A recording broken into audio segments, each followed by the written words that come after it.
Hello and welcome to the skating lesson. I'm Dave Lees. And I'm Jonathan Byer.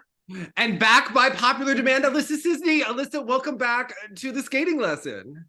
Thanks for having me again. You're making me watch skating more. I know. Well, you were a hit last week, and people liked how you subtly say your opinions and let it out. Yes. With the kindness and empathy of a fellow competitor. Do you know what I mean? Yeah. You get it's hard. And it's hard. I totally get that. Yeah. Jonathan, she didn't have the interest in watching certain men last week, and she just said it, and it was true. I mean, I didn't either. Same. Yeah. It was How is Douglas Rosano doing? We just need a good housekeeping moment. Have you kept up with him? That is when I realized that Alissa had this shady side to her. When I haven't seen him in person since spring, but he was just in Detroit and I missed him because I'm not in Detroit anymore. Well, this is outrageous. We need you to keep on Douglas. So I don't like this. Also, just a housekeeping note for everyone. We did our first figures and socks class this weekend. It was a first pancake. So for next weekend at noon on Saturday, we're going to do it. And Karen Cortland leads it. And I'm there kind of as the translator, really, to be okay, we're gonna break this down for normal people. Me the normal. We're gonna do this people don't know, right? Because we have Debbie Thomas starts talking with Karen, and these are very intellectual brains going as we're talking about the difference between three turns and brackets and your belly button and over your foot or your ankle. But it's very good workout and very fun and brilliant. We had classical music playing. It was a whole but Jonathan, you're doing it, all right? Yeah. So yeah, you had me at socks and classical music. You can have your camera off, you don't have to put it on, know, but you have to wear your Carolyn Taylor socks. Yes, that's right. Well, where do we get them? How do we get Carolyn Taylor? I don't know. That's a good question. We haven't met her in real life. You have. You were at the premiere. Tell us about the premiere. It was so much fun. I laughed the whole night. Was Sandra in her guard moment? Was she yes? She was fabulous as she always is. Of course. Yes. Yes. But sometimes I'll send Sandra skating videos and she's like, I'm not watching that. I'll be like, Sandra, have you seen the Rocky free dance? I'm not watching. And I'm like, it's she already knows. Yeah.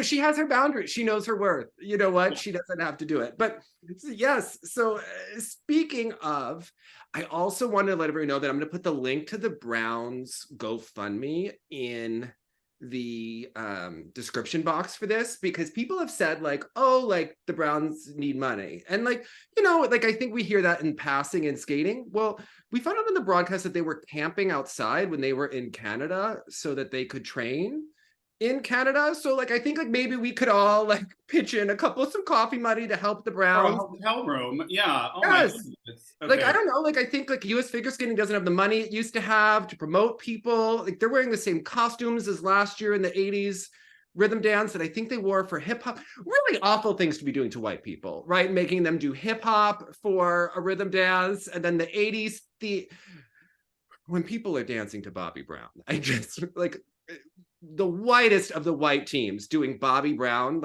I'm not there's only so much hydroxyzine that a person can take, Jonathan. Okay. I can't do it. All right. I'm embarrassed for them. I mean, yeah. But here's the thing, Dave, you bring up an interesting point, and I want to commend you because I loved the interview with Mary Scotfold. Oh, loved that interview, and it's going to keep coming up. I found it absolutely amazing. What'd you love most about Mare? I mean, that speaking voice is so distinctive, right? But she had such no nonsense sort of answers to a lot of things, and she was talking a great deal about funding, and you were asking about sort of Nancy's glow up that she did, and she was the problem is she needed a sponsor. So yeah. I'm curious, and Alissa, I don't mean to overstep if this is a personal question, but when you were skating, was sponsorship sort of a thing that a lot of athletes had in addition to funding from the federation, or how did that work sort of in your competitive generation?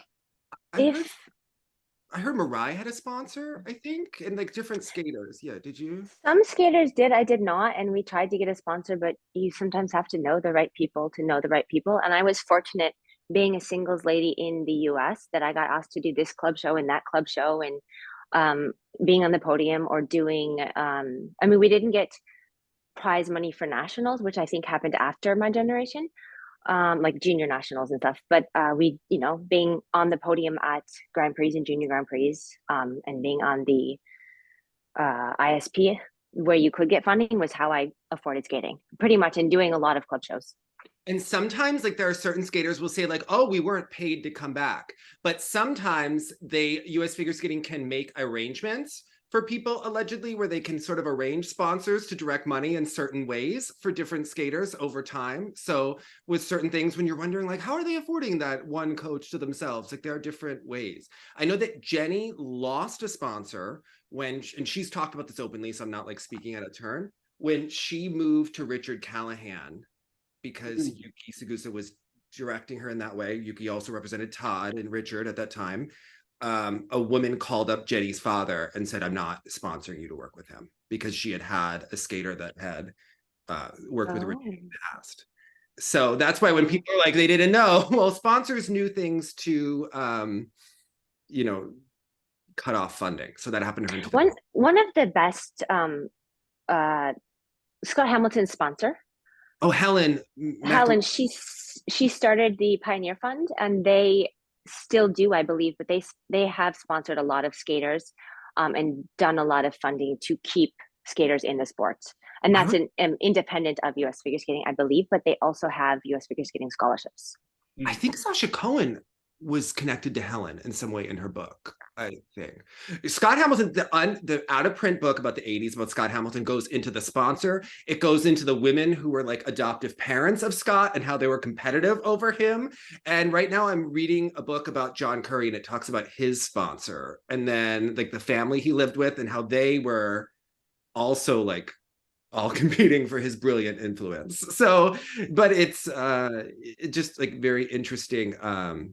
But like in the 80s, we had the best sponsors. Let's be honest. If you were a woman in the 80s, they'll pay for you to get your nose done. They'll pay for you to get your teeth done, right? Like Nancy's teeth, that was paid for. The women all got their noses done. Debbie, Karen, Linda. Like a sponsor would say to you, like, that was the deviated septum, Dave, remember? Yes, you would do so much better in skating if you corrected that deviated septum. Obviously you'd breathe better for the, you know, the second half of that long program. Yes, yes, this happened. Okay, yes. Linda, they all talk about it. Yes.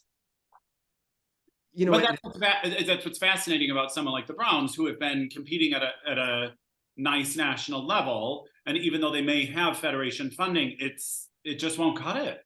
Yeah, and I said that nice boy Tim Deek should maybe dye his hair a little bit darker. And Alissa looked at me like I was foreign, and I was like, "This is a sport where people have gotten nose jobs." You know, like it acts like I'm being so rude.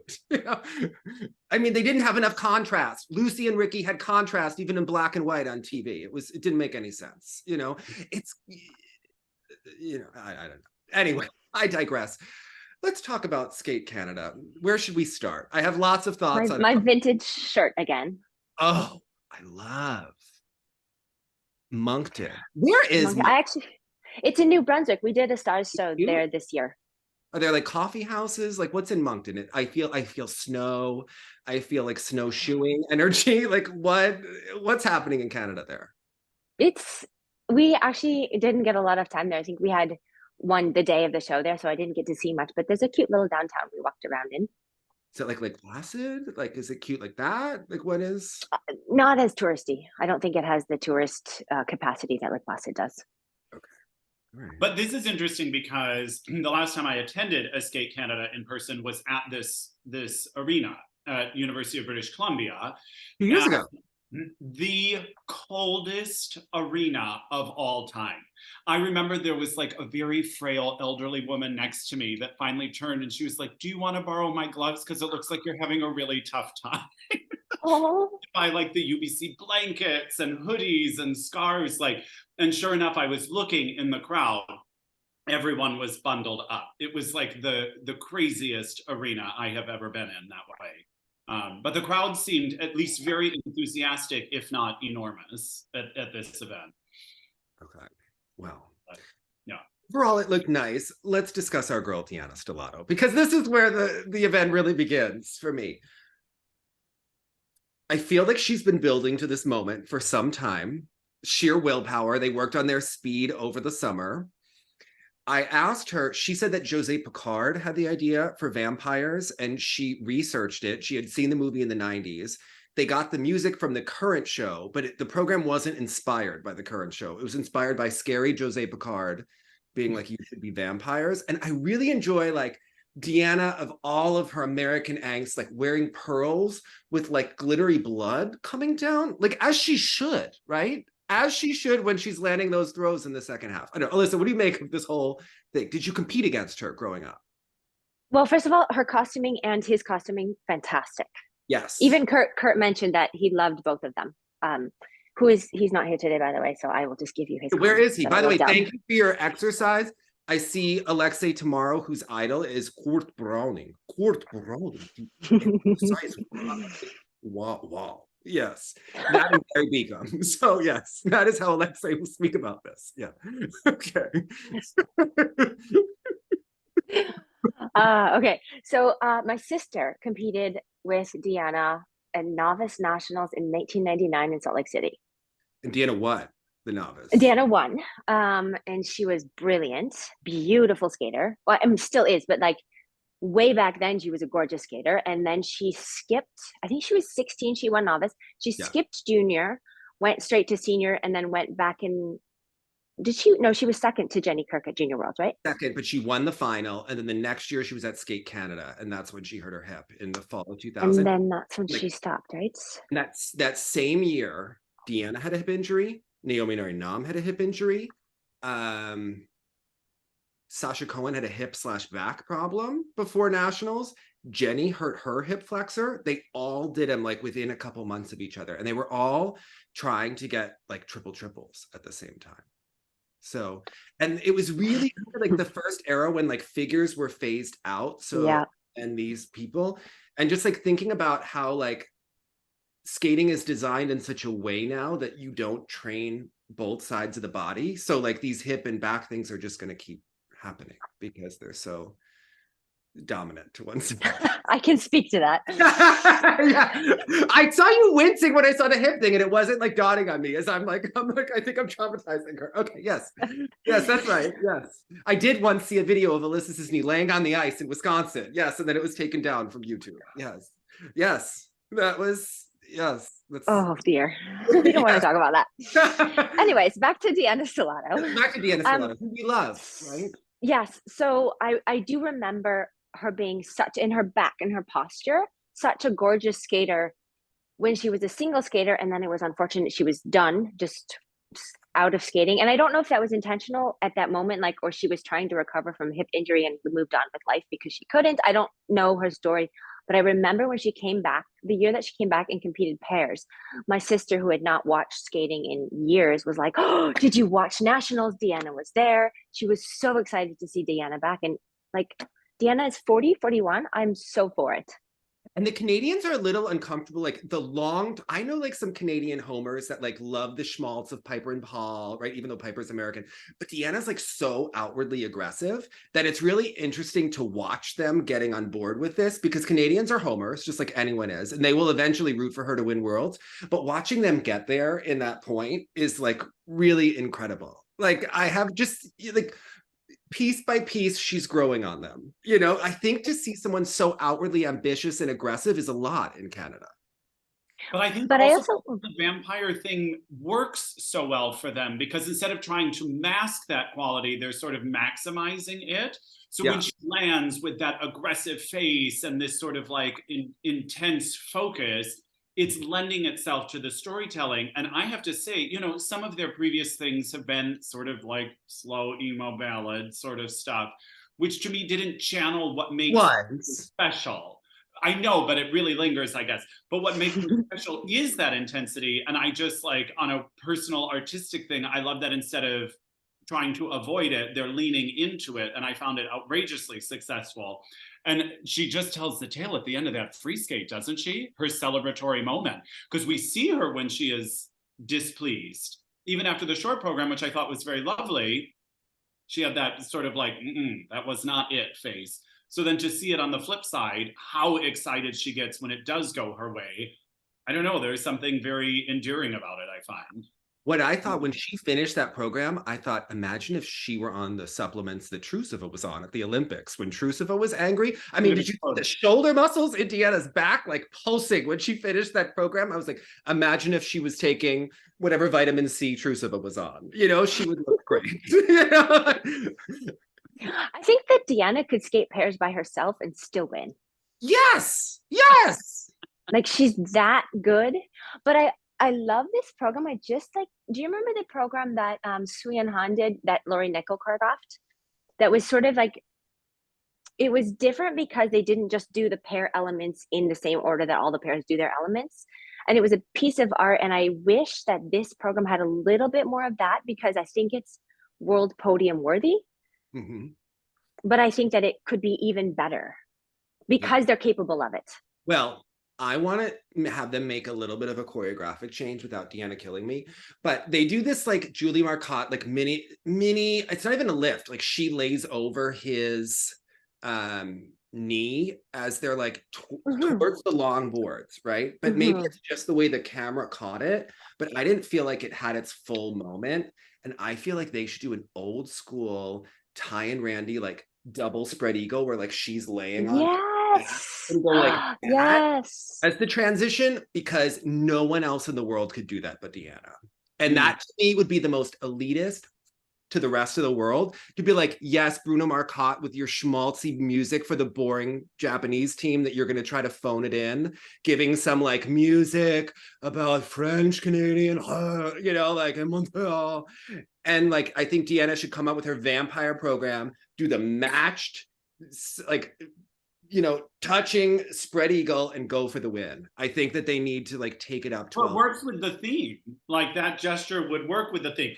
I mean, yes, obviously you saw like the sparkly blood references. I don't know necessarily how I felt about like the actual bite and him opening. Oh, Jonathan, get off it. You're in the opera. You do tons of garbage shit on stage in the Saint of the Med. Oh, it's fine.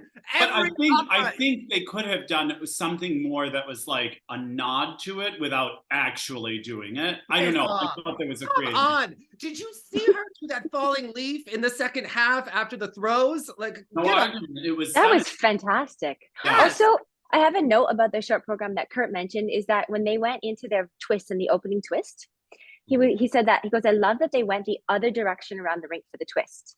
It's just a little thing, but little things like that make a difference, I think, because you notice that they're different. Well, they actually have transitions in choreography, which the top Italian team has not at all, and is doing the same boring program as Lay did last year, the team from Worlds at Medal. So not the one that was here that's always in the roller skating outfits. Right. Gotta get Matteo to Mathieu Caron, like fast. I don't know why he thinks that these bodysuits are enhancing them. They're not. But I digress. But yes, I think Deanna could win Worlds. Yeah, for sure. And you know, you were talking about how the Canadians aren't behind her. Yeah, not yet. I feel like this is something I don't understand, because US figure skating didn't feel like they were behind her because, oh, she's old and she's not going to last very long. And then she went to Canada and they're like, who is this? We don't know her story. What is she like? And nobody really knows her story because none of the TV networks do fluff pieces anymore, which are silly, but also they help you get to know the skaters. So I feel like Canada's still trying to figure out who Deanna is, and they haven't realized, they don't know her story. We know her story because you had a good fluff piece one year, 2011, you were sitting at home reading and they showed your like keychain and I was like, what is Alissa reading in the book? You're like, I'm looking in the back. Like whenever they would show Meryl, whatever, like hoity-toity things she's reading about like inner consciousness, like I'm looking at that bookshelf. Like I am judging every which book is going on there. Yes, we need these back. They would show like you and Jeremy running in the woods in Michigan. Well, the dog is adorable. Who's the dog? What's the dog's name? This This is is for today. Yeah. Fluffy. This is Rocky, who will make an appearance when we talk about Rocky again, right? Oh, he's cute. How old? 5.5. Oh, okay. Nice. He needs a bath. Sorry about that. Did Rocky come after you and Kurt were Quasimodo and Esmeralda in? Sorry. Jonathan, so I didn't know that Alissa and Kurt were a thing, right? And I went to like see Alissa perform in Halloween on Ice once upon a time, and Kurt Browning was like hovering, and I was like, huh, like, Yeah. well, yes, you're Kurt Browning, but we're here to see Queen Alissa, you know? Yeah. And I was like, and then I was like, I feel like it was like territorial. And I was like, I think I'm gay as hell. You know, like, I don't think it's necessary. But I remember like after, I don't remember how you told me, but like I kind of asked you and I was like, I knew it. It was, yeah, just one of those moments. Yeah. Funny. Yeah. Did Kurt have a bowling ball in his back in that costume? No, it's a fabric hump, Okay. but like it's not light. And was that he had to do, attractive like- to you? Like the was that what did it? with the weird buck teeth and their like awful red hair. Okay, really quick note about that show. It was the longest tech rehearsal that I've ever had. We did the whole thing. Kurt choreographed it. The whole thing happened, and Jerry Solomon comes down near the end of it, and he's like, "You know what?" Because Jerry Solomon put on Nancy's show, obviously. He said, "You know, I think that you all should be out on the ice for everyone else's solos." And we all looked at him and we were like, "This is the dumbest idea we've ever heard." Because, like, no, you don't go on the ice for someone else's solos. However, we were like, okay, just to, you know, do what he asks, we'll try it, and he'll see how dumb it is, and we'll go on with our lives. It was the most fun I've ever had. As obviously throughout the month-long tour, it became better and better because you create things as you're out on the ice. But who would have thought, you know, sort of going into everyone else's solos would be fun, and it was. It was sort of a silly show. Tour. Okay, I'm sitting in a half-empty arena in Reading. Was it by myself? Okay, we had Alissa and Kurt. Nicole Boback, Johnny Weir as like Dracula, maybe? It was a cape. He had a cape. There was a coffin. There was a cape. And Nancy Kerrigan. Nancy Kerrigan is like the evil witch. These are Halloween. I am not a Halloween person, but like, I appreciate a good Halloween person. I have too many other things going on. It's never my like. I don't have time in October to like spend all time thinking of a costume. Like I have no time. This is not happening. This is Grand Prix season. Okay, yeah.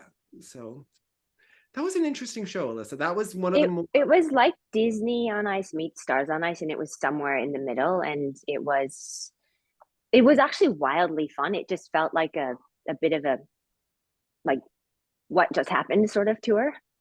Were you in the number where there were 4 witches on the ice at one point?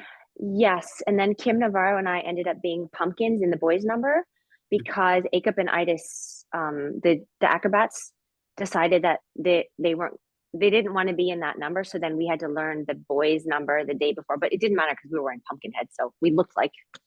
Have you ever watched a Tyler Cranston TV special? Because it felt the same as watching it. Like when you're like, what was the one we watched? A recap, was that Strawberries on Ice or Strawberry Ice? Oh, you and Kurt need to watch it together. Okay. You need to see Sandra come out of the clamshell and like Sarah Kawahara and Peggy, and like he's tripping and he's also painting. And yes, okay. It's a wild ride. It's a wild ride. Yeah. By the way, in this John Curry book I'm reading, they like spend a lot of time debating whether John and Tyler had relations and hated each other or just hated each other over jealousy, and like different people comment on whatever. Is this his alone book or something like that? Jonathan, which we're going to do as our book club. Okay, it's going to be our first book. I am all in. At one point I had tried to buy it, but it was out of print and it was like no. That's my friend Lisa got that book, and I don't know why that one's out of print. That's a different book. There's a different book that got pulled. Yeah. Okay, got it. But while we're on a tangent and we're talking about John Curry, I forgot that he jumped one way and spun the other. Yes, and then Gus Lucy tried to like switch this. Yeah, Alissa, it's really figures coming. By the way, did you practice your figure? I do. I warm up every day that I skate with little figures. I do like back inside stuff to try to match, and then paragraph without the loops, just paragraph loop pattern on one foot. How is Kurt taught me those. How's your like push? Yeah, if I'm really working on like that push. You're working on your back shaper pushes? Oh yes, Paul likes to talk about. He calls it the Jurassic Park push, like like you're jumping off of a cliff. He's like that Jurassic Park push. You have to. Like, I'm sorry, Jurassic Park still evokes Tanya. So I'm intrigued he brings it up. Who knew that Paul spoke German? He started typing to me and he was like, well, I spent a lot of time in Germany. And I was like, as long as Jan Hoffman would have given you the artistic marks, I think you should be fine with East Germany. And he said that Jan Hoffman put him first in his first pro competition. So, okay. Is that his JFK program? Because I just watched his JFK program last night. Maybe. I think that's a different, it might be different. I want to learn that back spiral. Such like, the very, very beginning, right? Yes. And then the end. So good. Yes. It's so passionate. Like, I feel like Deanna could do that same intensity throughout the program. I love it. It's so nice to see somebody so all into a program. Yeah. Yes. Deanna could do that kind of. She's into. Also, the running on the toe kicks is so hard. Like, he must have really strong ankles. Like, now that I'm strengthening my ankles every day, I'm like, holy crap. Like, do you do running on the ice? Michelle Kwan did running. Can you learn like the Lori Nickel running that Michelle did, Alissa? Oh, she did it so well. Running on the ice is hard. We were just doing a seminar 2 days ago in Oakville, and we were making the kids walk down the ice with different sorts of music. And there were some of them that maybe shouldn't try the running yet because they're not quite a high enough level, but it's something that nobody learns how to do, and it's hard. Also, there's Sonia ran like crazy. When you watch Sonia Henny, she's always running, and you're like, oh my God. People don't know how hard that is. So, because it looks like nothing, right? So, yeah. Okay, I digress. Moving back to Deanna. I mean, I just don't understand who's going to compete with her. If they are clean, I don't think there's anyone in the event that if people are judging honestly, that could do it. I want her to make her throws a little bit more iconic with the landing, and I think that she can, to really like make them her favorite element. Although I thought the throw loop at the end of the program did have that. Gorgeous. That was nice. That had all of that victory in her face. But I feel like we could get those throws +1 better on each throw, like more Alexa, more Shannon Zhao, like more, like she knows she has the best lifts in the world. I want her to know that she has the best throws in the world. And yeah. And the jumps working very well here. Yeah. Was it the toe single axel, double axel they do? Yes. That was great. I'm assuming it will eventually be triple toe, double axel, double axel. I mean, I would hope so, right? I love that they have changed that you can do the double axels combo, especially in pairs, because it looks so nice because you can coordinate it together a little bit more. It's so pleasing to the eye to watch it. Yeah, I never need to see another cheetah double toe, double loop. Do you remember like Ice Network days, young Junior Worlds, Caroline Zhang, Mirai, Mao Asada? Mao cheated every double loop in those comments. Mao to death. Those were so cheated. Okay. Love her. And we couldn't say that they were under-rotated, but Mao was a chronic under-rotator. Yes. I think one time, I remember the protocol we competed, and she did like triple Lutz, Euler, triple sour. I don't know, something Euler. And her Euler was double downgraded. Isn't that funny? Nobody cares about that jump. It's kind of pointless to have it as a point getter because it's only to get you to the next jump. Right. But it looks terrible. Portland has this theory that people that are chronic under-rotators would have benefited from doing figures when you do the right back outside figure because you have to push from the left to the right, and that they're not used to like getting their hip. That makes sense. Yeah. Or the opposite, it would be the left for someone that jumps in your direction. So yeah, but I don't know. How did we feel about the fake Hungarian team from Russia? I thought that they were good here. I have to say, my overall reaction to seeing pairs, even like watching Kosternaya's like meteoric improvement from week to week when she's like having surgery and then doing triple flip, triple toe, and triple Lutz in the same program with this husband of hers that's trying to keep up. I feel like we're seeing like pairs on naturel and pairs on vitamins, right? Like it's two different worlds. And seeing Deanna, I thought like, wow, that's kind of like the peak of maybe what the human body can really like do, or like close to it. And then there's this other pair discipline that goes on in Russia that we're all going to pretend is just, they're just working hard. You know, they're just working harder. I mean, I think pairs is maybe even more outrageous than singles in terms of like Dr. Shevetsky's influence. When you really think about like the bullshit that they have like put for a decade. It's because pairs is harder on the body, even than Yes. singles. So it makes a difference when you are able to recover better, I think, or not get injured. And I mean, Deanna is such a great example to all of us to be at her age and taking care of her body and her recovery and injuries and whatnot, and to be at this level. Like, this should be all over the front page everywhere to inspire people that like, look, she can still do it. It's amazing. And this is a country where they didn't like to do full run-throughs for a long time. And why was Tatiana Voloshazar accompanying Dr. Shevetsky to China to sell xenon gas to Chenlu and friends? Like, what was happening there? What was happening when, yes. So I just, you know, and like one of my coaches in Hackensack met Dr. Shevetsky at Voloshazar and Trankov's wedding, you know, like love this for them, you know, like, yes, that you can have a vodka, you can talk about xenon gas, trimetazidine, like why not? You know, it's just, it's a good time. So, but like to watch Russian pairs is right now, like, I can't stop watching Kosternaya and this husband. Like it is a reality show to watch, like the improvement from week to week. She skates and like he has to catch up to her. And like as she's gotten more confident, she doesn't care. Like that he My favorite was the entry to the side by side, I don't know, triple sows, where she just did her own entry and then matched him as he got there. This is so first year together pairs where they're like trying to learn everything. And, so they're like 20 feet apart. Yeah. The best is says someone who's never done side by side jumps except for once. So I sent a clip last week when she was upset about her score. I sent this to a pair champion who should remain nameless. And I sent her program when she was upset that she got a 68. And the person replied, well, that's about 8 points too high. And that was when she was like really upset about her score. Yeah.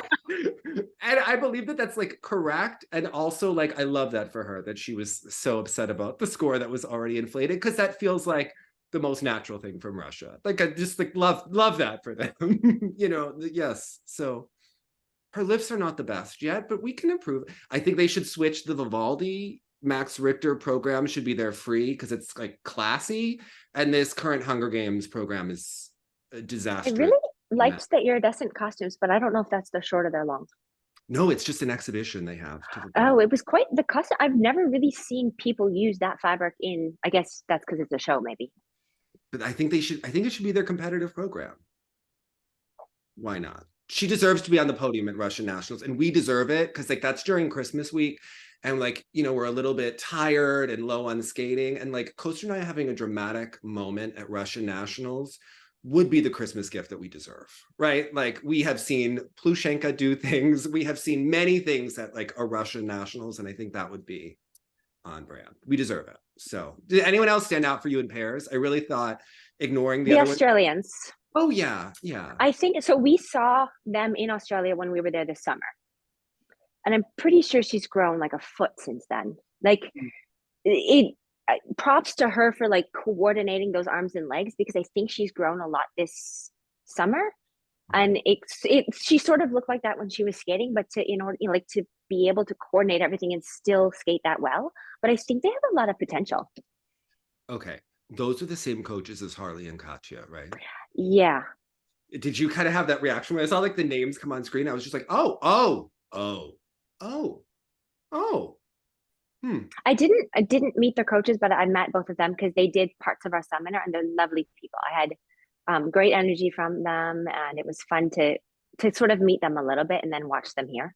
I'm not saying that they're bad. I'm just saying that when you see names, like, it's a lot to take in. After you watch that documentary on Netflix, you're like, yeah. Yeah. Okay. Yeah. Jonathan, did anything stick out with you with pairs? I have to be honest, outside of Deanna, it wasn't really calling to me. I mean, you know, I always like Matteo for non-skating reasons, but it was nice to see them do well-ish here, you Can know. you defend the Cats to me? Can we not do any more Cats programs? No more Cats programs, please. I love Jennifer Hudson, right? I love that she can't have a hit single, but she sings at every funeral, and I love it. Like, I wait for the next celebrity memorial. I love the pageantry of it. I love her coming out and singing the Michael Jackson Free Willy song at his funeral. Like, she made it soulful, right? Even though the Michael Jackson Free Willy song is like kind of creepy if you think about like what was happening at that time and that they played the video before the movie. Anyway, digress. Jennifer Hudson singing Memory is the most over-the-top, ridiculous performance. Almost not high enough for her. Memory and a sound in the moonlight. And like, it gets earthier qualities and moments that don't really, she needs it up. That's what I think. Is it the Sarah Brightman version I really like? Okay. And I love you anyway, Alissa. It's no problem. It's no problem. but I think because that one's a little bit higher, right? No, I think one, because she uses this big belt instead of a lot of her head voice, like she almost needed it to be higher, because I think they're doing it in the same key. It's just the way she navigates the resonance a little bit. But outside of the Memory, they chose like the weirdest edits or, you know, selections for them to end with like the what's it called? Like the side rail cat, whatever the heck it is. It was a very strange collection of numbers. I don't think Barbara would like that, you know, and maybe she mentions it in this memoir of hers that's coming out. I mean, I need to like X off on my calendar when I'm going to listen to this audiobook, because I need to hear Barbara talk about her life and like a full, I need to make time. Did you see the clip where she was going to UCLA and wanted a little turkey and she's talking to her dogs ahead on her Instagram? Do yourself a favor, go to her Instagram and yeah. Okay. All right. Let's talk about ice dance, because this really, there was a lot of political shenanigans going on. And I think that people are going to watch this and be like, oh my God, Piper and Paul are getting all the points. But there's a lot of influence. I think it's really sketchy that the head of the ISU Technical Committee for Ice Dance is able to be the referee at this event. Like, I think that there needs to be checks and balances and separations. And one of the things that's being proposed is that coaches are still allowed to be technical callers, which I think is outrageous. Right. I just can't be. And Kristen, full disclosure, is someone who has been one of my coaches and is the controller. And I think that that's completely inappropriate. Not that I'm saying that she's inappropriate, because it's within the rules. I think that the rules are completely inappropriate. I don't think that Galit or Kristen should be able to be a technical specialist and have teams anywhere near the upper levels of the sport, junior, senior, whatever. I don't think it's appropriate. So then we have Sean Redstadt, Sean Redstadt from the US, who was monitoring Deanna Davis, who was only too willing to have her come to the US immediately after the Olympics when the medals were not, you know. So we have that happening.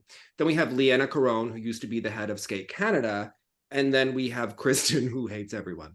So we put them together, and you can kind of see like there's an anti-Montreal movement happening. And I knew it was coming because last year at the University Games, they had a meeting about what the rhythm dance was going to be for this year. And Madison Hubble raised her hand and said to Sean Redstadt that it's really hard to make the Silver Samba original in this way when you have like 30 different teams. And everyone was like, 30 teams? As if like they're too successful for their own good, and there was like, they got like on their high horse, and I was like, they are going to attack them. So I think when you see Piper, they are going to try to push that. And if you go on skatingscores.com and you look at who the judges were, Irina Medvedeva, judge number 1, who was the Ukrainian judge who put Diana Davis from Russia first, right, at that competition recently. There's a British judge, and we know that Caroline is British. There's another Canadian judge. And you can start to like pull that judging panel apart and why Piper and Paul got the score that they did. And it's gonna, it's gonna be really hard to stop it, because everybody's gonna say, oh my goodness, you can't attack this skater. Like, she came back from cancer. And you know that that is going to be the story. And they already were starting it on TV to like start it. And it's going to be so hard to look at ice dance as just ice dance, because now you have that the added, like, it would be like if Katya competed after Sergey. Okay, like this is how they're going to like spin this in ice dance, and there's going to be a push. I don't know, like I don't look at scores, I don't know scores for dance, I don't know anything, but their short dance, oh my goodness, I keep calling it the short dance. Their rhythm dance is my favorite of the season that I've seen so far. 100%. It was like everyone else did the 80s theme, then Piper and Paul came out and gave us a really good show, and then there was another 80s theme competition. And pause when they like laid down on the ice and rolled, moving. So good. Why did you both like this program? Sell it to me. I love it so much. I liked it not at all. Oh, I liked it not at all. I loved it. It's my favorite so far of the rhythm dances. Like, it felt like it wasn't using the 80s theme. It felt like this was their choice. I don't know. I liked it. I can't get past posture. Every year I go on a journey where I'm like, I'm going to be open-minded this year, and I'm going to let their creativity come. But every year I see her, she has the forward neck posture. She's tilted forward like this with her neck, and then her legs don't extend or point, and they don't have any back extension ever. And she's always forward like this. And I can't do it. To me, it's still ice dance. Like, it's still the sport of like Natalia Dubova with like Usova and Julin. And like, I can't, it's glaring to me like on such a level. And I thought that their Wuthering Heights was overwrought.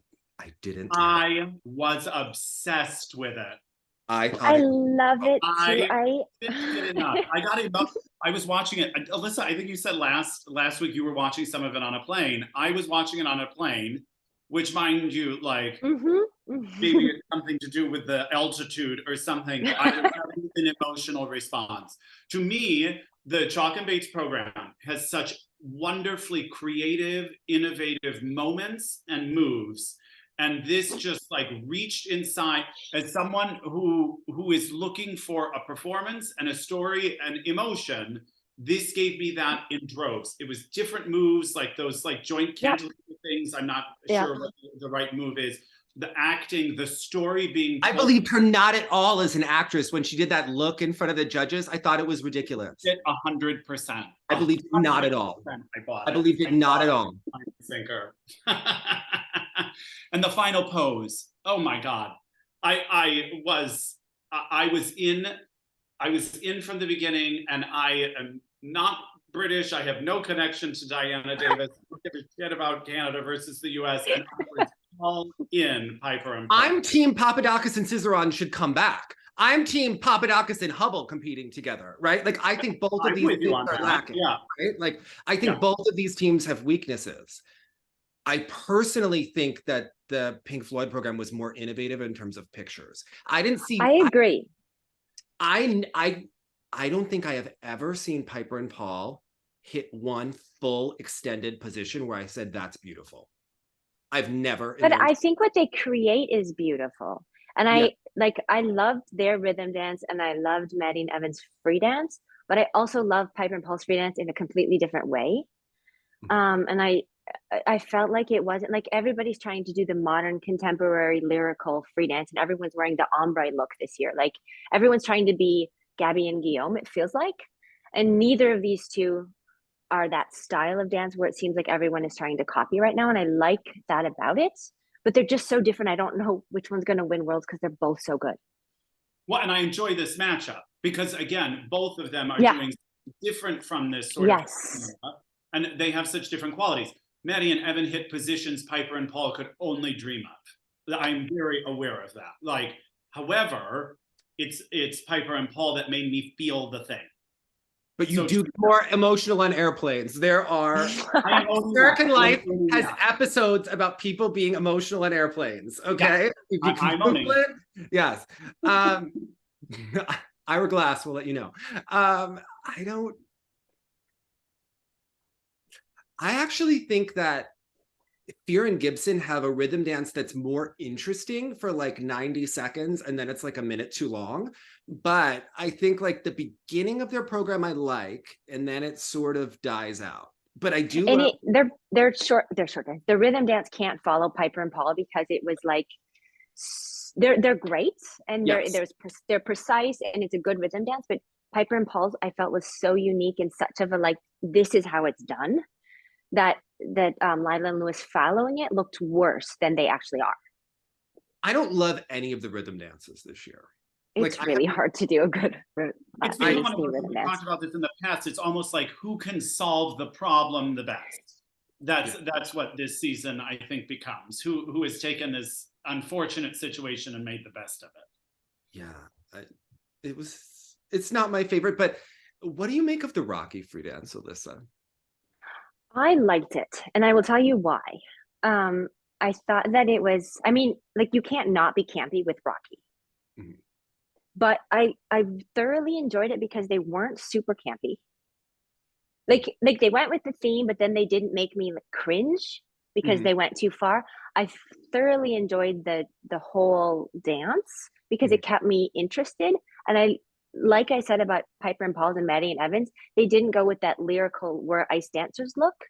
And I like it. I like anything unique because it makes you stand out. It makes you, even if you try something unique and it's not great, I like really respect people for trying something unique. And I didn't hate it actually.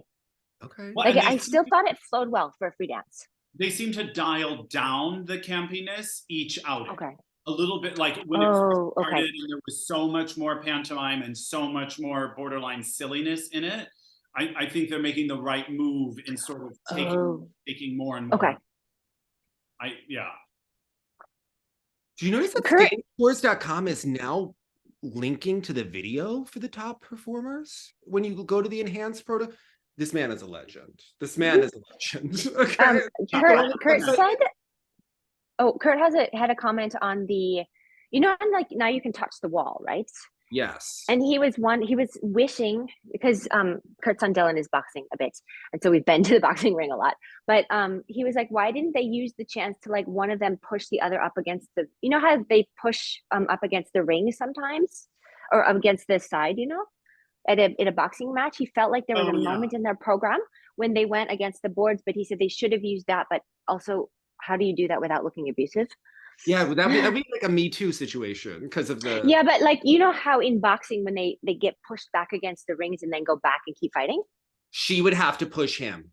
I think so, but like I felt like that was a lost opportunity in that moment to like take something that you see in boxing all the time and use the opportunity to touch the boards and continue with some sort of story.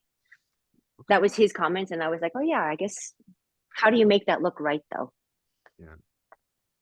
I did like the team of the third ranked Canadian team. I thought were really well matched, like height wise. And then she's a former pair skater from Sheffield with that show Freeze, where they all looked like they were coaching themselves. And it was the greatest hot mess of a show I've ever seen in my life, was this Freeze show about Sheffield. Like if I find out that there's a skater from Sheffield, like I'm on board. Okay. Like, is that the Netflix show? No, it was. No, it's different. We will get you links. Okay. This you've never seen a train wreck like this. Okay, like you never see, and you will root for each one of these people in Sheffield. Like you don't even know. Okay, like there's. Okay. Do you remember? So I have a question. I have a question for you guys. As you know more about this than I appreciate Allison Reed. I appreciate all she's done for skating. I think she's a great person. You've never heard anything bad about the Reed family, right? Like they've been in skating for a long time. People haven't like talked about I'm sort of intrigued by this sort of collective groupthink that can happen in ice dance, that now she is so clearly in the running in some of these things. Well, Europeans are in Lithuania this year. Say it again. Europeans are in Lithuania this year. There's an added push. But in which case, like Zingis and she represents Lithuania? She's Lithuanian now. You know Allison Reed, that Lithuanian girl that you've met many times. I thought it was Azerbaijan. Whoops. She's very ethnically Lithuanian. As someone who is like part Lithuanian, she's one of them. You know what? If somebody goes to represent another country, that's one thing. And I have seen cases where like you've got a grandma or grandpa or something that somebody represents that country, and it does wonders for figure skating in that country, but it's really hard to represent another country when your siblings don't. Well, how about when they were back to back at the Olympics representing different countries? That was iconic. It just looks strange for figure skating.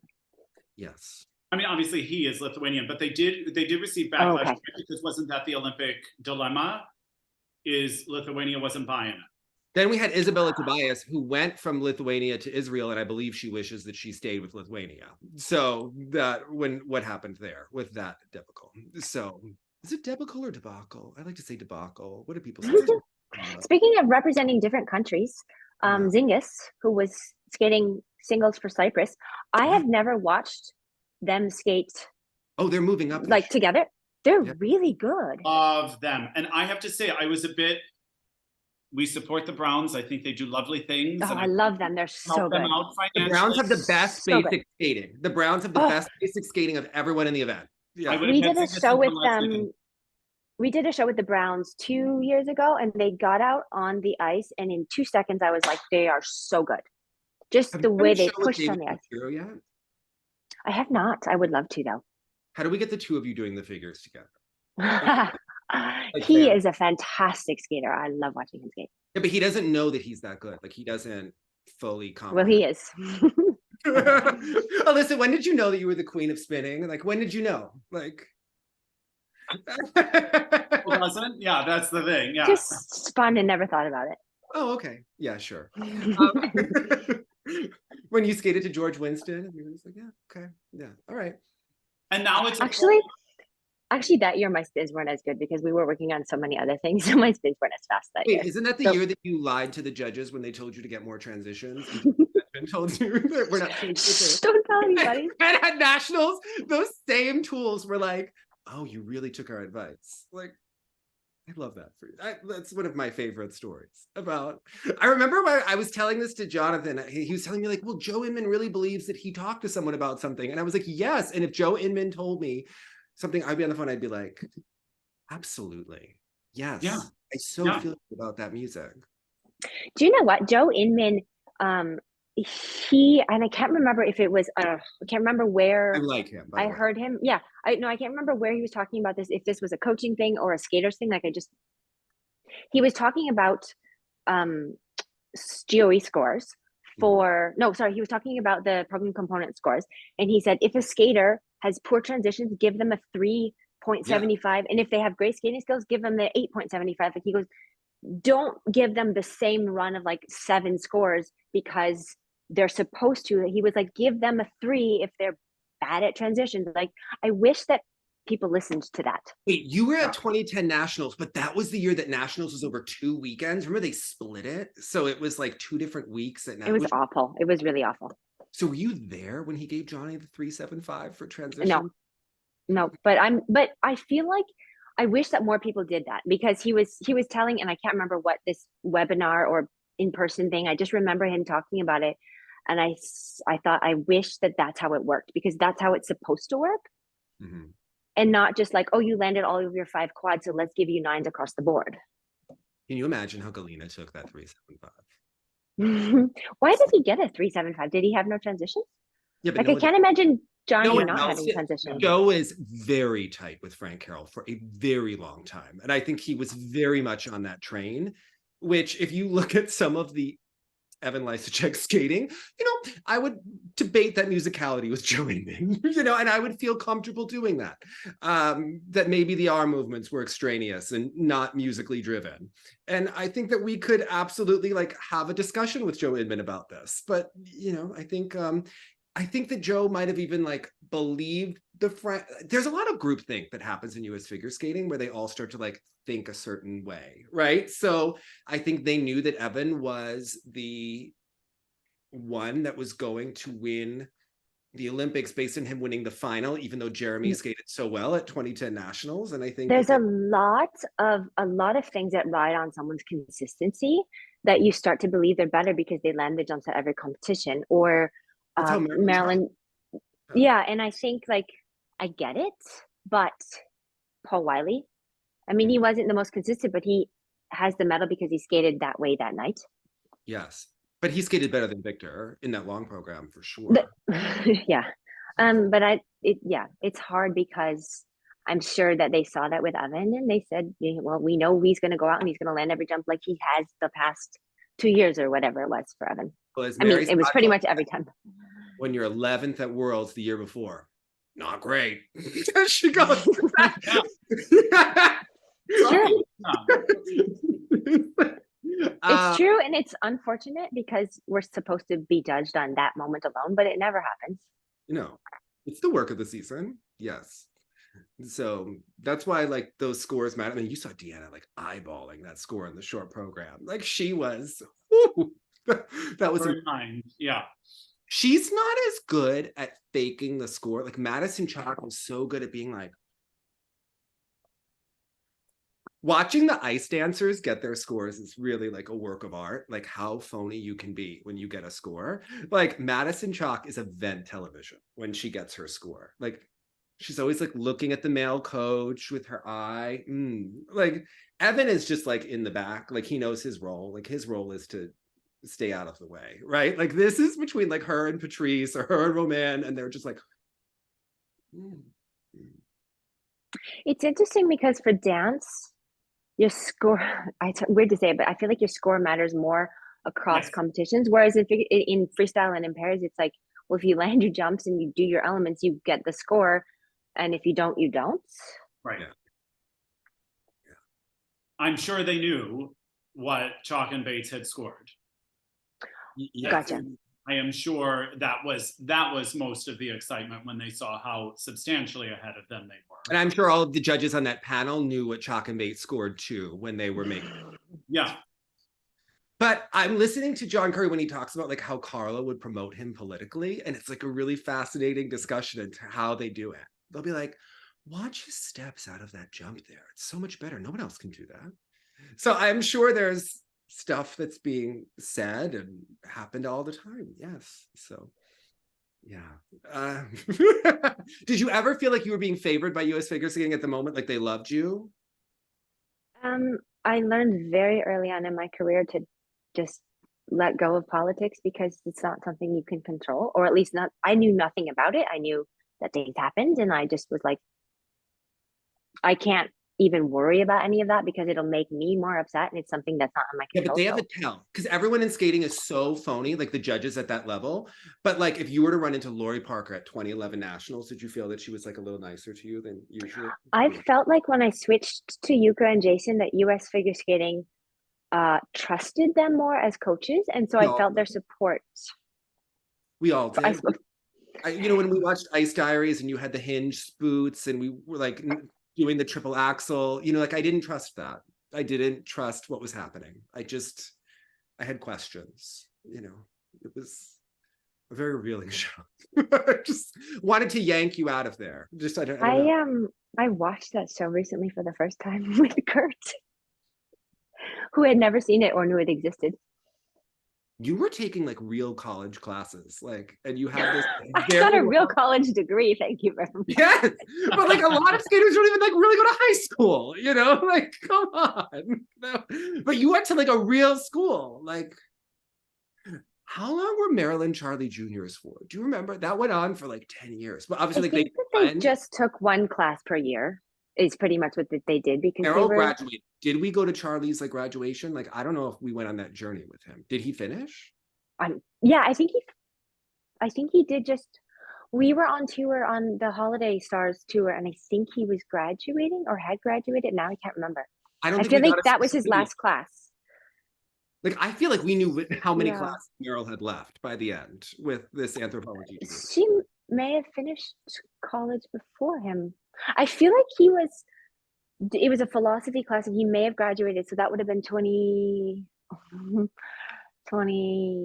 I believe. He was like really December on Twitter for a while. And then that like never happened again. Once he got into coaching, all of a sudden he stopped having these thoughts, but they evaporated somewhere. Yes. I don't know. Okay. How about the women's event here? What do you make of Kaori this year? She's world champion. She's trying to, I guess, be more Grand Dame-ish. Again, she was very refined looking in both programs. The posture for me, like the shoulders and the upper body with the neck, is not world champion. She doesn't have Deanna's back. And I think in a champion skater, I want that deportment and that posture. What do you think?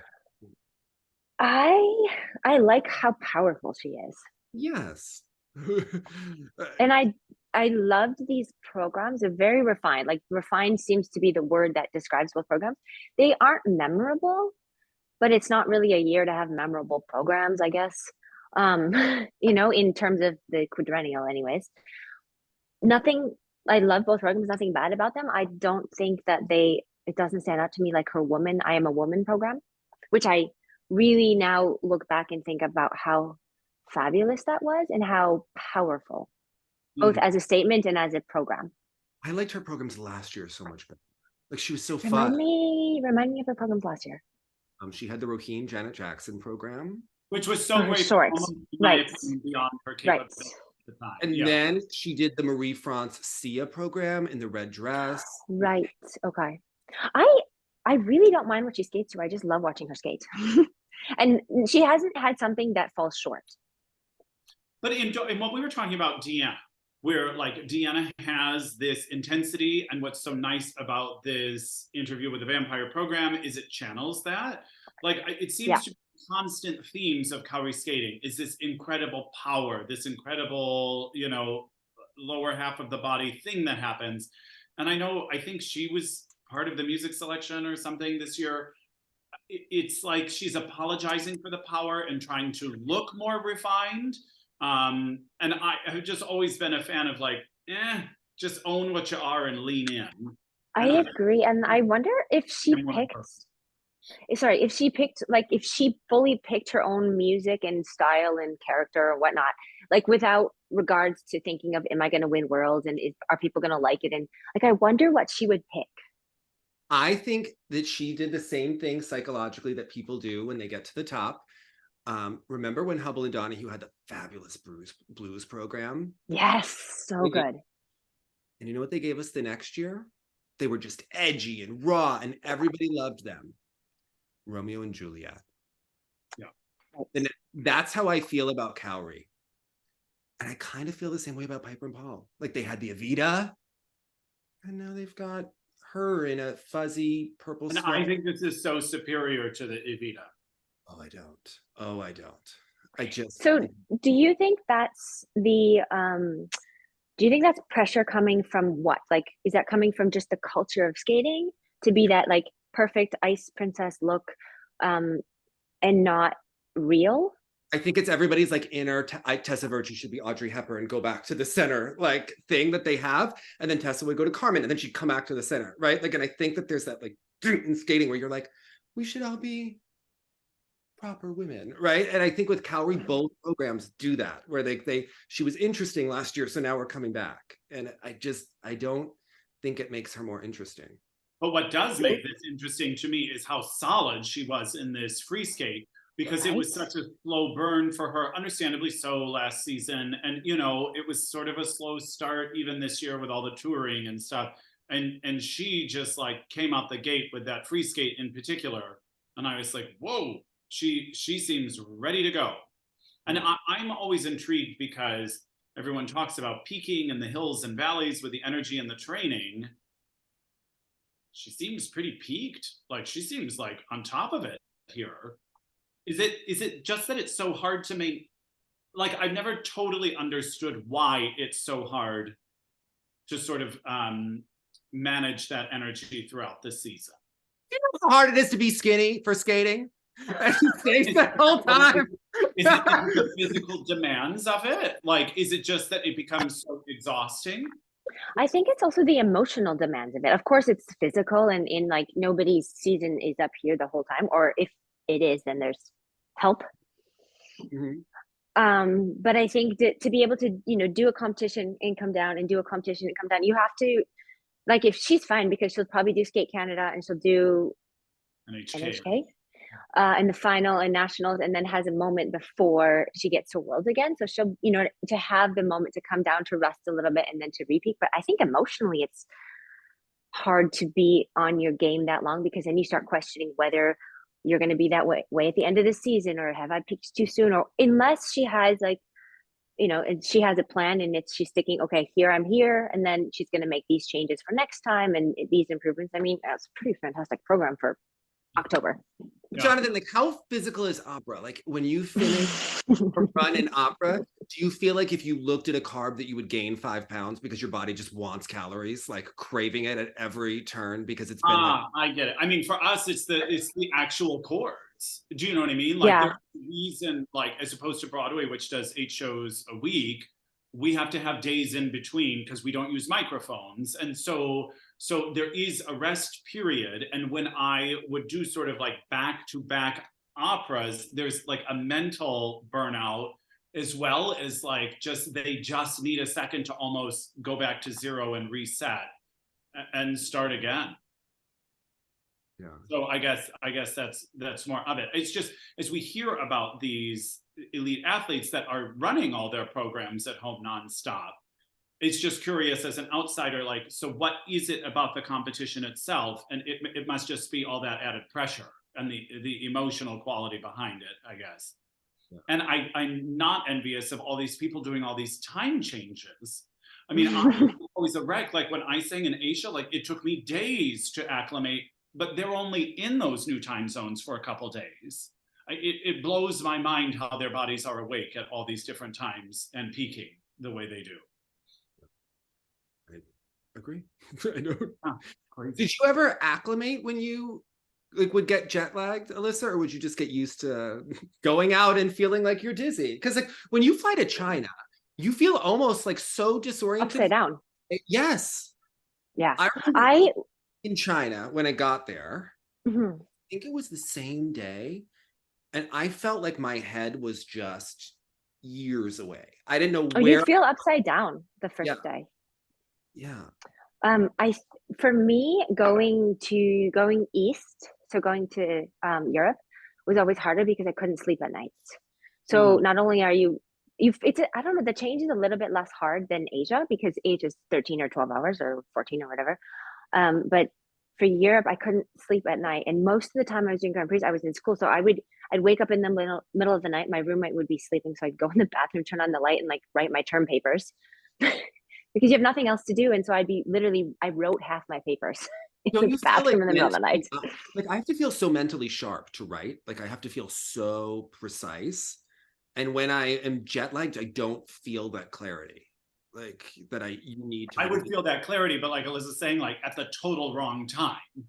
I would hear at 3 a.m. and I'm like, you have rehearsal at 10, like go to sleep. Yeah. Right. And that, yeah. Like I can, but like, is it going to be my best? No. Right? Well, it's rough drafts, right? It's not your final term papers. It's writing all, like just like throwing up all of those notes. Yeah. Meanwhile, I used to like write all-nighters in college. Like, yeah. Those were my all-nighters. But the part of it too is coming home, right? So you travel to these competitions, your time change, you don't sleep half the time, then you come home and you have to get to training for the next competition. And that's when you're physically tired, you're emotionally tired, and you're tired from the travel there and back because you haven't acclimatized and then you are already back home. And sometimes you bloat on airplanes, Jonathan, because I'm aware. Yeah. It feels great as a skater. There's nothing like being bloated and going into the rink and having like Galina talk to you about your weight. Yeah. Okay, like that would be great. Yeah. Wait, pause. This was finally the chance I was able to see Sandra's new short program for Lindsay. Oh yes. Yes. I had never seen it. First of all, Thankfully, Alissa should set. Do you know what happened? I suggested on this show, and her father contacted US Figure Skating to get to Sandra because Julia only yells at us about the programs that we've suggested over the years. A multiple year arc. Now, I appreciate Julia Laljova for all of her aggression and intensity. I will just say I will gladly accept a muffin basket from Julia for the Christmas for the next 5 years because this was the best thing Lindsay ever did. Total triumph of a program for her. She had a dress that was attractive. Notice the only good dress she has, the Sandra program. Yeah. Okay. Like I just want Sandra to choreograph like everybody's program now because it's so why haven't good. you worked with her yet? She's so close with. Come on, Alissa. You could do a program about being a woman together. That's like what she would love. Don't you want Now to I do need a place to do where it. she comes in and she's like, Alissa, da, da, da. You know, there's I'm not sure I'm good enough to do a Sandra program. she choreographed for Brooke and Ben in Paris this year. You can do it. Okay. Did she really? Yes, but then I don't think that they've like worked with her as much Kept as the program? with other people. Like she likes to be involved, you know, like she likes to stay. As she should, because she has a vision for the program. So You when skate it's not cricket that club, vision, and I believe she lives in Toronto. So we've we yeah. could do this like pretty often. Who's not connecting these dots? Like what are we doing here? Like why are you not working with Sandra?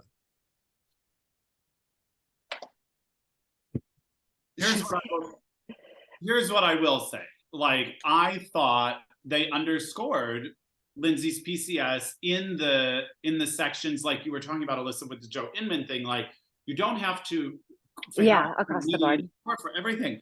I thought these composition scores should have been infinitely higher. Because I thought it was such a well-crafted program. So gorgeous. And That moment in the footwork. Yeah, she does it in both programs where she like carries the blade over behind her. I don't recall her doing that before. I loved it. I do think they need to work on her speed because her jumps have been under forever. She has a jump. She works with Gennady on the harness, but they don't really like, you know, she was working with Victor Petrenko until he, you know, went from Ukraine to Russia. So that, and Lindsay fired him for it, which I respect her for. She was like, absolutely not. But I don't think that that's helped her jumps. But at the same time, I thought her jumps looked good here. It looked better, but they've had a history of like putting in a double under triple axel at nationals before and three, you know, so I think that they need to do it. And she got a lot of calls, like more calls than maybe other people. Like they weren't easy on her, the calls. Is that why she was lower in the scores? I thought she skated well, but maybe I wasn't looking closely. I liked her free program too, just not, I mean, it's not, you can't compare it to the short program. Also didn't train like her full program because she's had a broken back the last 2 weeks. And that's the other thing is like, they had her doing competitions that were so beneath her, like full stop. Why is she doing the Charleston Cup in like the summer? She's Lindsay Thorngren on the Grand Prix, right? Like I get that and you have to be careful how many times you compete too, but if you're injured, I could tell actually in the long that she hasn't been up to full training. Because she skated with really stiff arms and her shoulders were up in her ears. And I just thought it really looks like she didn't feel prepared. Yeah. But it was great. I mean, she skated well, especially if she hasn't been training. That was a great outing. Yeah. But I think she was that still short program. Jumping. Yes. I don't think she was like jumping for the whole time. But and then it looked like that a little bit.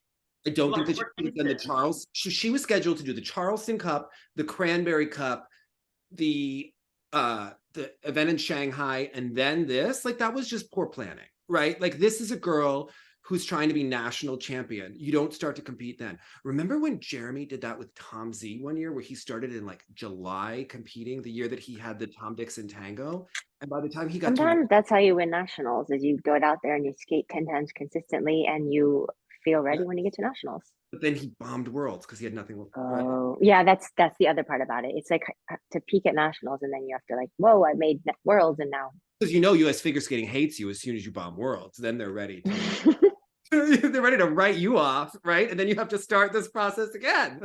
They're not loyal. They're not loyal, Alissa. I wish.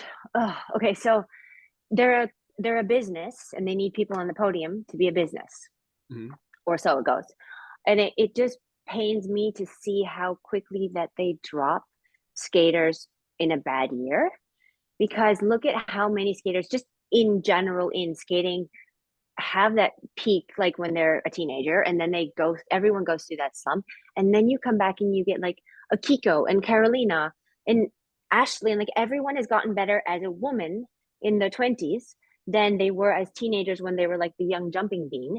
And we miss so much in skating because a lot of people quit in that moment. They don't feel supported. They feel like they'll never be as good as they were. But really, like, you can be so much better.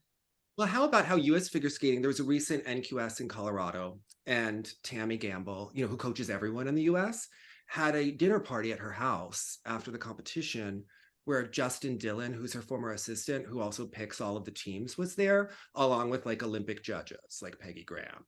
And like that this is like, so you have Tammy, the head coach of US, Justin, who's picking the teams, and like Olympic judges all eating and drinking together. And then you see that Tatiana Malinina is really coaching Audrey Shin, but they still have Tammy's name on it to like keep the political power in check. And like that's Wait, where they're in Colorado?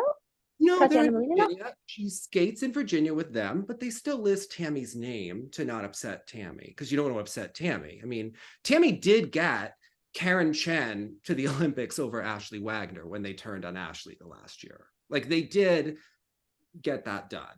So, I question the fact that there's conflict of interest on that team that chooses the teams. well, who has Tammy ever coached that was successful at a world level? And well, she coaches everyone. She messed up Ricky Dornbush. Karen, both Olympics were, whoa, you know, like I don't know how she got. You have to like stop and think and being like, why is everybody going to her? It's because she has the power, at least in my opinion, right? Because otherwise, why would you all go to someone who hasn't achieved any results? But if she's having parties with Justin Dillon and judges, yeah, I would maybe go to Tammy too. Like that might be good. And I think Amber, if she wants to win nationals, she should have Tammy in the kiss and cry with her.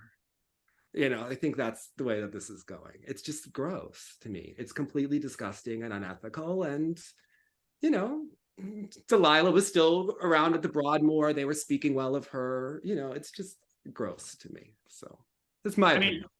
Just to make a transition for other gross things, like in the judging, like we were talking about, like a lot of the Tammy skaters suffer from these under rotations. It was interesting to hear in your Mary Scottvold interview where she was like, oh, 2 foots and under rotations. To me, that's just like a sly cover up to what should have been a fall. So I think that was mainly a slam about 94. But it was interesting because Audrey here did not get a lot of calls, none in the short program. But do you think it's because of Lindsay's reputation that they're automatically going to send things to review? Is that part? Yeah, that happens for sure. If they know that you get downgraded in the past, they will probably put your jump up for review without having watched the jump. And to me, if you put anyone up for review, you're going to be looking for a mistake. But I can give you a list of every skater I would double check their reviews. The Korean girl on the podium here with the cross, 100% every jump. I would look at Han Lee every jump. Mao Asada every jump. I would love Mao, but every jump. Kim Yuna, I'd look at the edge on her flip. I would. We're not looking at Kaori all the time, and maybe she could be in that list sometimes too with those edges. She could, but she's so powerful that she gives you the impression that you don't think about it. Even though if you and go if, back, if there's not a history of it too, it bothers me with the edge changes because pretty much everyone does either a Lutz on an inside edge or a flip on an outside edge. Like either we just give it up and we stop talking about it. Yeah, but even I remember watching Michelle Kwan and Tara Lipinski at Nationals, and they were talking about how Tara changed edge on her left. Like the conversation hasn't changed around this, right? So like, can we either just give it up and stop talking about it, or be really consistent? Yeah. They really like the judging system still has these things from figures that are in there, but that the kids aren't actually trained properly physically to be able to do, right? Like especially with Lutz. I find that and now there's nobody does the classic Lutz. I learned my Lutz off of for me it would be a right back outside circle, like literally off the circle. My very first coach, great basic technique on like very big outside circle, and then you hold that, or like you just hold that position before you reach around the circle. You're up over your hip, you have a nice strong position, and then you reach for a Lutz from your outside edge. I've been working on relearning my Lutz that way. So, because I don't eat it, like I don't even practice it, like ever. So, because I always start more outside and then go inside, because like I'm just not physically like strong enough to hold that. I had an ankle injury and I'm trying to rebuild that. So, yes. Also, I feel like if Star became like a Pilates champion and like worked on her feet in the air, I think she could be so much more successful than she is and has the personality. she could be a total star. And not that she isn't a star, but like I feel like she has that star quality that we're missing.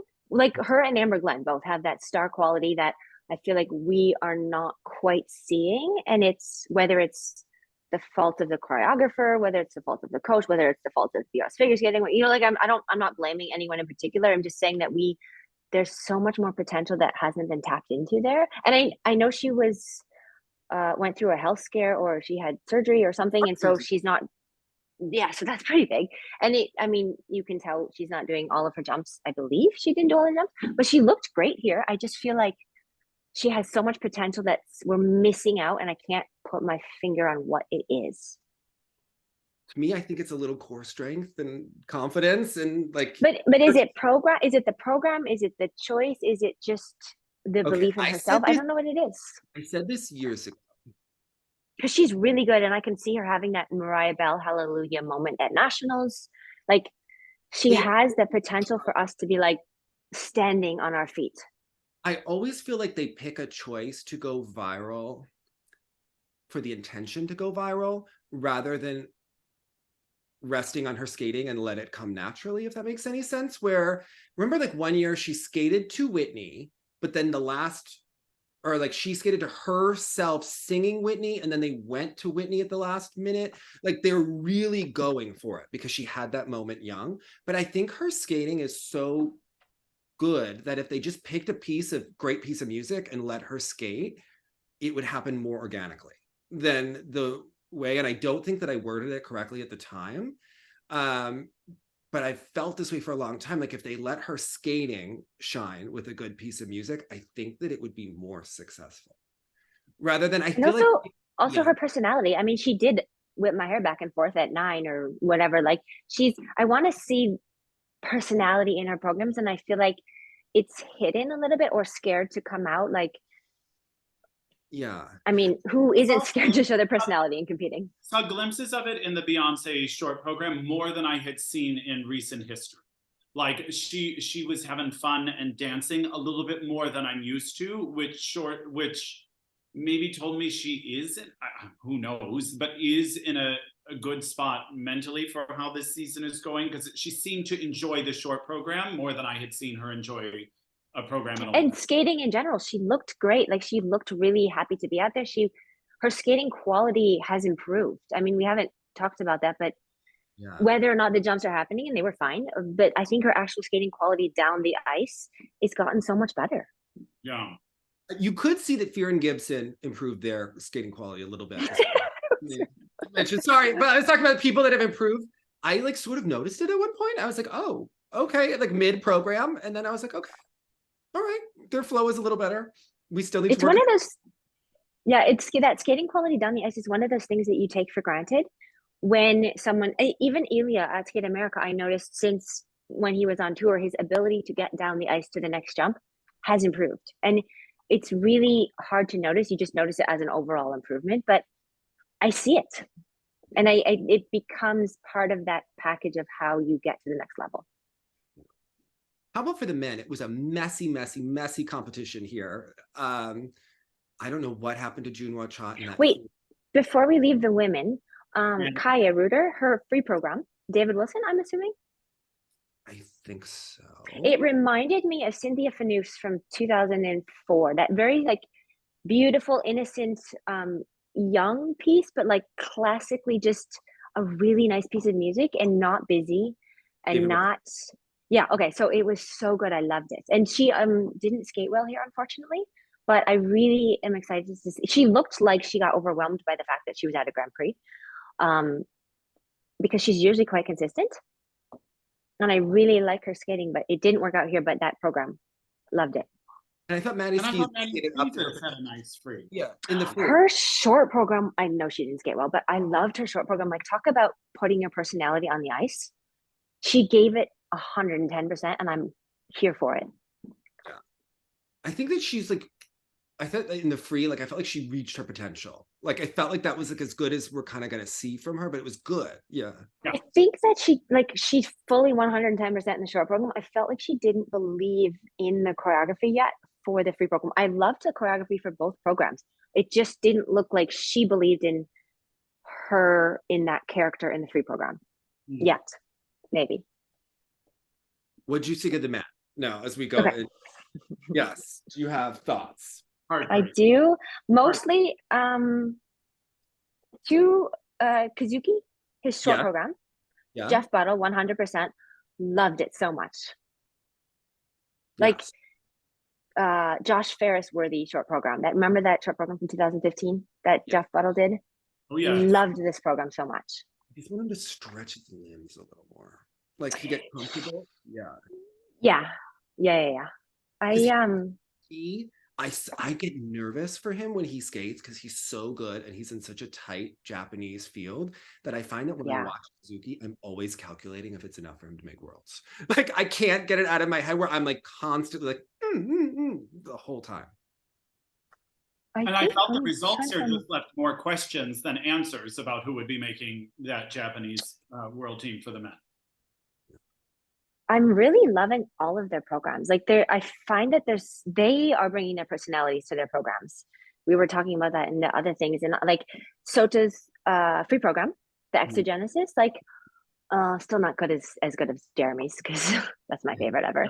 But I don't know who choreographed this one. I thought I looked it up, but I'm not sure. Anyways, he landed the first quad toe that he did, which is his second jump, landed with the music, then proceeds to do his flying camel, lands on the music, changes position with the music, exits with the music. Like to do choreography that you put the elements with the music is so forgotten. And I really loved it. And he has a skating quality that is like driven down the ice like the music. Not quite as good as Jeremy's, which is why it was so good with Jeremy, because he has that drive down the ice where Sota has the glide and the float, but not the weight to it, I think. Yeah, I think both Sota and Lindsay Thorngren need to work on their facial engagement. And I think it'll allow their body to open up like 10% more and engage 10% more. Yeah, like I to agree. connect the face with the upper body movement. And I think that that's lacking in both of them and will push them further. But the programs I find the most musically like impressive with the alignment of elements with music, even though it totally did not go the way it was supposed to, are Junhwan's programs. The Batman, like, and it was sad because then this explosive, amazing musical was happening while there was a splash. And it still kind of fit in a weird way because, you know, something big was supposed to happen on that music. Unfortunately, it was just a fail. And just a total implosion here. But I find both programs very sophisticated in the way they're creating the movement with the actual music. I think if he is able to clean that up and skate them clean, which clearly seems to be a big ask, although he was a slow burn last year as well, I think those programs have the ability to just erupt the crowd at like a world championships if that goes well, because it's so effectively choreographed, I think. What did you think about his quad sow and his quad toe, Alissa? I'm curious because these were like the best jumps of worlds last year. And I noticed on his takeoff and his quad sow, like something with his shoulders, he doesn't look quite as solid as he did last year, like his balance and his like overall open. I'd have to rewatch them to like break down that, but it just didn't. I mean, that was a rough fall to start your program. And then to get up and like, you just want to get off the ice at that point. When you miss 2 jumps, you're like, why am I here? But that broke the whole. I know, like that was did he hurt stop? Himself on that fall? Yeah. I just looks like sometimes at the beginning of the season, and I remember this especially with Daisuke Takahashi, because he came to Detroit to work with Pasquale in the summer one time for his program. And I remember seeing him mop up the ice, like triple loop fall, and he was falling on everything, and he wasn't worried about it because for him that was his trajectory of the season.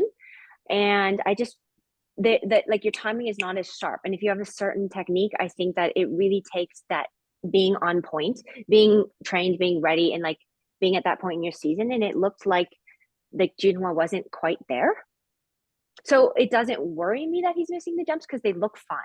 I mean, not that first one because it went south, but in general his jumps look just a little tiny bit not quite ready. And maybe that's how he is, maybe that's how his training has been, and he's just not on top of his feet. You said it was slow last year too? So it might be his Already training been and his style. this season. Like he did have more successful outings already. I think he was at Shanghai Trophy where he was landing the quad sows no problem. And I'm sure there will be some discussion because he cleaned it up and delivered the most at Worlds when Brian was with him. That was like So I'm confused because Brian wasn't down as his coach, right? But I thought that he still worked with Brian, and I don't know any of the story, so I got very confused at the moment when Brian wasn't there. they still list him, but it is my understanding that there is no collaboration. Just too hard with the change, but who knows if that will change. I think he's one of the skaters that shows that in men's skating, I don't think making the final matters because these men peak so much later with the number of jumps that they're doing. And also men's skating has been sloppier in general because everybody's doing 2 quads in the short and 1,500 quads in the long, and the skating is sloppy, and it's just in that transition period, I think, and maybe it'll clean up because everyone's more successful at doing 1,000 quads. But in general, it's so sloppy right now because of the difficulty of jumps that I find that when there's a good program, I'm so impressed because to put, 1,500 quads and a good program together is hard. why is women's skating so sloppy? Why does no one have a playback? You know why? Because I think women are more inconsistent in general than men. And that's just the nature of like the way our bodies work. Mm. Like, I mean, I'm talking about like deportment, line, stretch. Like, Oh, sorry. I thought you meant consistency. No.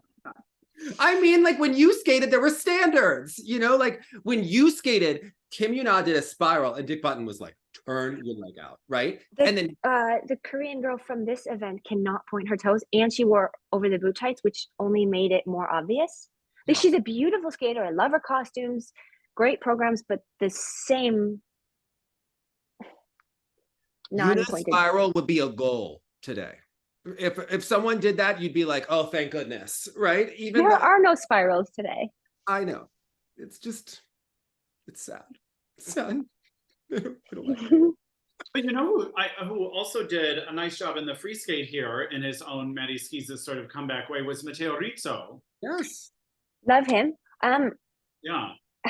I'm not a fan of this program, and it's not because of the program, it's because he's so entertaining and he's so much fun to watch, and it felt like they were trying to be taken more seriously, so they had to do a serious program, and I just missed the entertaining factor that he usually brings. Not that this is a bad program in any way, but this is something we were talking about last week also, where I wondered if like the slow, calm vibe of the music helped make that quad toe and quad loop a little more under control, because even he started to get a little wild when the music picked up. And I think that people, I would include Jeremy in this also, like when someone is so physically responsive to music, and Keegan, I think that this is what was kept going wrong with all of his programs the last 2 seasons, is it got such into a whipped up frenzy that the body was almost a little bit frantic going into a lot of the elements. So I wondered if they were looking for something to sort of like steady him in that opening section, which I think this did. It did. It was a great program and he skated well. And I always forget how good of a skater he is. Same with Junhua. I see them and I'm like, I forget you. Some people you see it and they're great skaters, but I don't know, because like it's like giving Keegan a program that's slow like this. Like it wouldn't be Keegan then. Right. And it's what I love about Mateo is he's got such a great personality on the ice. And it, like, not saying that this is a bad program in any way. Yeah. I just felt like it's not his strength. And I wanted to see him be him. That's an interesting point. I think he has more untapped potential as we get 2 years down in terms of personality. And it looks like Daniel Brown is not competing this year after he missed 3 doping tests. Liz, you ever missed 3 doping tests in your life? Never missed a one. Actually, they came to my house at 6 a.m. once. And they're not supposed to call you. Like if they get to your house and you're not there, then it's a missed test. But they were like, we just came at 6 a.m. and I just didn't hear the knock at the door. So I was there and they called and they're like, look, we're outside your door and we don't want you to miss a test because you like didn't hear us knock. And sure enough, I was just didn't hear them knock because I was sleeping. It was 6 a.m. So that would have been a missed test had they not called and said, we're here. But also they didn't call and say, we're coming. They said, we're here. How about Yeah, so I think you're allowed. How about the fact that Terry was connected to Valyeva, who had a doping violation? She's now connected to Daniel Grosso, who missed 3 tests once he was in her presence. And yet she's at Skate Canada and with some new Georgian boy, like, not new, but, you know, she's there with someone that she probably wouldn't want to be seen in the kiss and cry with in other years. And now we are watching. It's just like a strange turn of events for me. Like, this is just great. Speaking of people in the kiss and cry, Armonov. Yes. Yes. And his student was like so old school Russian hand gesture for choreography. Is that a positive? I mean, Plushenko won the Olympics with it. And Armonov, no, not Armonov. Well, Armonov was great. I did a show with him when I was 11 or 12. And he did Phantom of the Opera. And his cape was like as long as the rink was because it was a short rink because it's a club show. It was so cool to do a show with him. Like I was a guest skater at 12. It was a local club, but they had my sister and I as guest skaters, and Armonov was the star. And it was really cool at that age to like see skating like that up close and just meet him and like learn things from doing that. It was very cool. You and Amber ever do similar pairs? Because Mary Scoppold and her sister Anne similar pairs. We did do a show program together. But my sister and I were opposite, like I jumped opposite direction and she was normal direction. Christy and Rudy did it. It's fine. We can choreograph this with the program. It's hard to watch pairs like that unless they don't look like they match as well. And it's not that they don't, it's just that we're so used to seeing something. Yeah. Well, what was your moment of the week? Oh, I don't know. Can you come back to me in a minute? I have to think about this. I'm going to go with our boy Mark Henretti. I have to say, like, after listening to the commentary from Skate America, to now have someone who was insightful. It was nice to have a dancer talking in the dance events. And I just like the kind of research they let them share as opposed to like the fluffy nothingness that Tara, Johnny, and Terry have to talk about. He was referencing edge calls from previous competitions, like all this other stuff. Like, I don't know. So he's my moment of the week. I want him to commentate forever. How about, I'm going to go with Deanna. I thought that program was the best pairs performance we have seen. Ooh, better than the Olympic season, better than last season. I don't remember the last time we saw a program that good that wasn't maybe aided by Dr. Shevetsky. Since Sway. But also, like, not to bring it up again, but she's 40. It's way harder to be at that level when you're 40 than when you're 20. Right. Yeah. Like, it's not easy to keep your body at a place where you can consistently train, consistently take the pounding that it takes to be the top of the world. And she is. And so even more props to that. And like, imagine Max not being fazed by her intensity at this point. Like, that's also kind of incredible, right? He is an excellent partner for her. It's a Tuesday when she's like that. He's just like, oh, okay. You know, yeah. What was your moment of the week? You got the cute dog. You have to, yeah. Stop yawning. I think Piper and Paul's rhythm dance. Okay. I really liked it. I really, really liked it. And now I'm like, I like their rhythm dance and I like Maddie and Evan's free dance. Not that I don't like Piper and Paul's free dance. Oh, the dance is bringing it this year. I want to stand on someone's boot and go around in a 360 like Madison Chock. To me, that is one of the most feel, right? Yeah. Speaking of being in your boots, Lila and Lewis, and I think it's their rhythm dance, they do a lift of sorts where she's out like down by the ice and her toes are dragging on the ice. That's really hard to do without hitting your toe picks. Like, you really have to point your feet to it doesn't look hard unless you're a skater and you know how hard it is. That was a really cool moment. That is, yeah, that's a very good point. I think that Sorry.